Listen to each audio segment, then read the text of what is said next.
आपका स्वागत है। आज हम गोंडा विधानसभा के आम आदमी पार्टी के सतीश गुप्ता जी क्षेत्रीय मुद्दों पर सीधी बात करेंगे। गुप्ता जी, खबर कंट्रोल न्यूज़ में आपका स्वागत है सर। सबसे पहले मेरा यही क्वेश्चन है, जो ये फ्लाईओवर बनने जा रहा है सर भजनपुरा में, इससे क्या क्या बेनिफिट होगा और क्या क्या नुकसान होगा सर आने वाले समय में? देखिए, आपका सवाल एमसीडी से हटके है, सीधा इलेक्शन से हटके है। सभी का ध्यान अभी इलेक्शन के ऊपर है। लेकिन ये जो फ्लाईओवर की जो काम चल रहा है, इस फ्लाईओवर के काम के चलते हम पिछले 2-2.5 साल से हम एक समस्या का सामना कर रहे हैं कि हमें अपने घर तक पहुंचने के लिए भजनपुरा से आते वक्त यू टर्न लेके पेट्रोल पंप से, और उसके बाद फिर दोबारा से हमें यू टर्न लेके सर्विस लेन से होके अपने घर तक आना पड़ता है। तो चलिए ठीक है, एक सुविधा में मिलने जा रही है भविष्य के लिए, तो ऐसी थोड़ी परेशानी 1-2 साल के लिए हम बर्दाश्त करेंगे, उसमें कोई प्रॉब्लम भी नहीं है।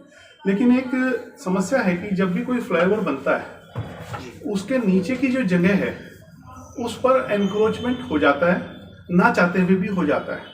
रेडी वाले हैं, ट्रांसपोर्ट वाले हैं।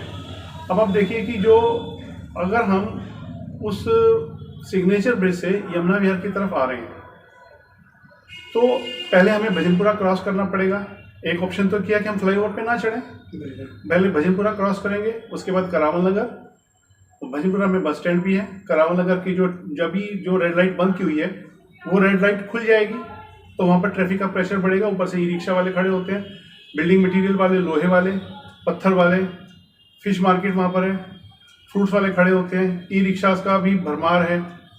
उसके अलावा बस स्टैंड के ऊपर वेटिंग भी होती है, लोगों को भी जगह चाहिए। दोनों साइड में हमारा वो भी बना हुआ है, सबवे भी बना हुआ है पार्क तक, तो जगह भी उस वहाँ पे कम हो जाती है। तो ओवरऑल मिलके हम यमुना विहार से आने या जाने के लिए भजनपुरा करावल नगर के क्राउड से जब हमें निकलना सामना करना पड़ेगा, हम उससे नहीं बच सकते। आप शाहदरा का फ्लाईओवर देख लीजिए, शाहदरा के फ्लाईओवर के नीचे आप बैलगाड़ियाँ और ट्रकों का भीड़ देखते हैं। इन समस्याओं को लेकर आप किसी के पास गए? अभी समस्या भी आपने सुनी कहाँ है? समस्या तो अभी तो हमें लग रहा है कि हमें एक फ्लाईओवर मिल जाएगा। उस फ्लाईओवर का यमुना विहार वालों को लिए क्या फायदा होने वाला है? क्योंकि वो जो फ्लाईओवर है, हाँ, अगर हम नीचे से, अभी जैसे हमने बात की आपसे कि अगर हम करावल नगर से आते हैं, भजनपुरा के रेड लाइट पार करके आते हैं, तो हमें उस ट्रैफिक से जूझना पड़ेगा, रश से जूझना पड़ेगा। लेकिन अगर हम फ्लाईओवर के ऊपर से आते हैं, तो वो फ्लाईओवर ब्रिज पूरी पार करके लैंड करेगा। उस केस में हमें अगले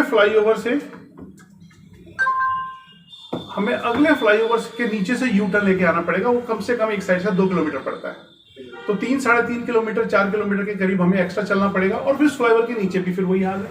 लेकिन यमुना विहार वालों को अपने घर में घुसने के लिए काफी परेशानी और पिछले 3 साल से तो हम कर रहे हैं। चलो, वो तो एक सुविधा के लिए, लेकिन सुविधा मिलने के बाद तो ये समस्या, ये एक ऐसी गंभीर समस्या बनने वाली है जिसका किसी के पास उस वक्त, इसके बनने के बाद कोई इलाज नहीं होगा। ये एक कोड़ की तरह यमुना विहार के निवासियों के ऊपर जम जाएगी ये समस्या। इसलिए मैं सभी साथियों से को जागरूक करना चाहता हूं, उन सबसे का सहयोग चाहता हूं कि इस समस्या से निपटने के लिए इसका कोई ना कोई समाधान निकाला जाए। सर, ये फ्लाईओवर जो बनने जा रहा है जी, तो इससे तो लोगों को सुविधा ही मिलेगी सर। मेट्रो आ जाएगा, फ्लाईओवर बनने से ट्रैफिक व्यवस्था भी बड़े दिनों से इंतजार कर रहे हैं इस सर्विस का। इसकी परेशानी क्या है सर?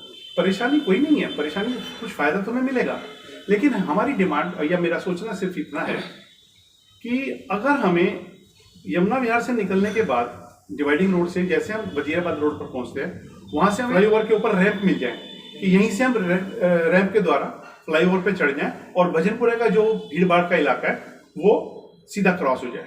उससे फायदा भजनपुरा का भी होगा, करावल नगर को भी होगा, क्योंकि वहां पर एक्सेस ट्रैफिक का प्रेशर नहीं रहेगा और हम लोगों को भी फायदा होगा। ऐसे आते वक्त जब हम सिग्नेचर ब्रिज से यमुना विहार की तरफ आते हैं, तो साइड रैंप से उतर के भजनपुरा करावल नगर पार करके साइड रैंप से उतर के सीधा राइट टर्न लेके यमुना विहार के अंदर एंट्री, ये इसका एकमात्र सॉल्यूशन है। और अभी चूंकि काम यहाँ पर अभी डिगिंग स्टार्ट हुई है, आज ही ड्रिल मशीन ने उस पर्टिकुलर स्पॉट पे काम करना शुरू किया है, तो अभी इसमें देर नहीं है।